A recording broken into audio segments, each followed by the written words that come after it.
Hey there! Welcome, this is the Wii Bros doing another review on No More Heroes for the Wii. You'll find this game is incredibly violent, hilarious, and also holds your interest with its battles or its bosses. But I will also explain some of the disadvantages of this game that they could have changed that would have made the game a whole lot better. Once again, you have two types of fighting moves. You have your wrestling, and of course you have your sword. Boss fights are combined use of power between your sword attacks and your wrestling techniques. Plus, at the end of each boss fight, the best part right here, the finishing move.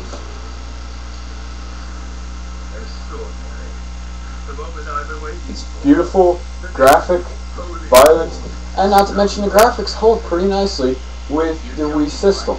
However, it is a cel-shaded game, so there are some disadvantages to its graphics. Like, if you're in a dark corner, you cannot exactly see your character as well because the camera angle does not move fully around 360 degrees around your character in all levels, which you will find as a little disadvantage and challenging.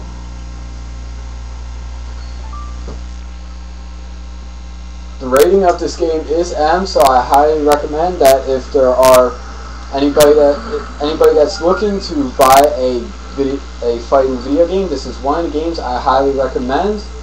If you're just looking for a slash and kill fighting, but I will not recommend this game for a 5-year-old. Storyline is very interesting, very funny. You are trying to make your way to the top of the assassins because you want to get this chick that you just saw a couple minutes ago. You want to sleep with her. The whole entire game is pretty much to convince her to sleep with you, which eventually I won't tell you, because if I tell you, then it ruins the whole entire game, which is why you should rent the game or buy the game.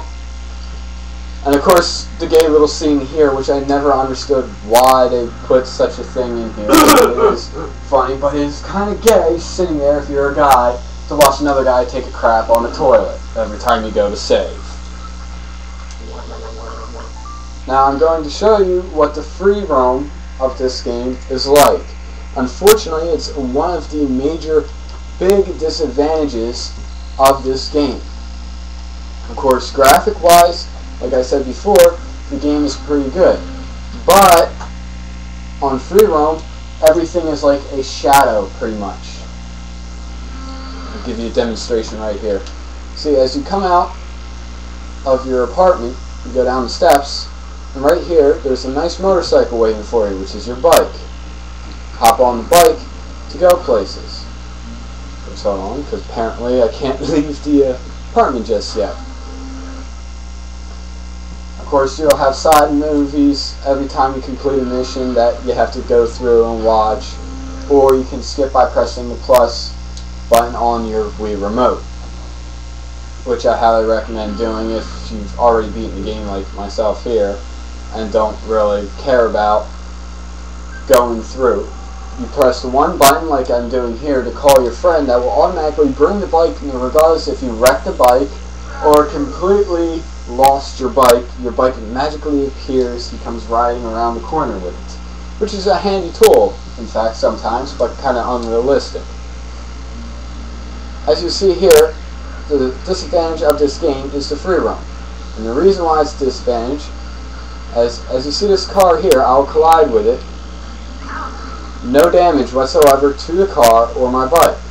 If I try to do like they do in Grand Theft Auto, to take the car, no matter what button you push or shake the remote or anything, you cannot take any car. The only vehicle in this game that you have is your bike.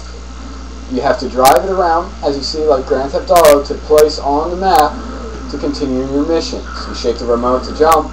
Unfortunately, I don't find it very much fun driving this big lug of a bike around because, one, it's kind of slow, and if you hold Z, you'll do turbo boost, but as you see on your right, you have battery power. But still, the bike is kind of slow. And if you're going to give you one vehicle, I would like it to be at least a little bit quicker, and you have more options on what you can do with some damage ratings. Of course, once again, another downfall to the free roam is, as you can see, this person here, as you can see, I can literally push her around. She does not interact with me, even though that the game is supposedly interactive. She just is like a shadow, goes around and floats. Of course, you can try and attack her, but you can't even attack in free roam. That's a major disappointment. My personal view of this game, the things that, if you were going to get this game to look forward to, are the boss fights. For every boss you fight is even more crazier and funnier than the first one. But I will have to say, the game, if you are a hardcore gamer and you really like action constantly, this is not a game for you, because unfortunately there's not enough action to fill in the crappy free roam. I give this game a 7 total. Thank you. I'll be looking forward to see your comments on this. Thank you.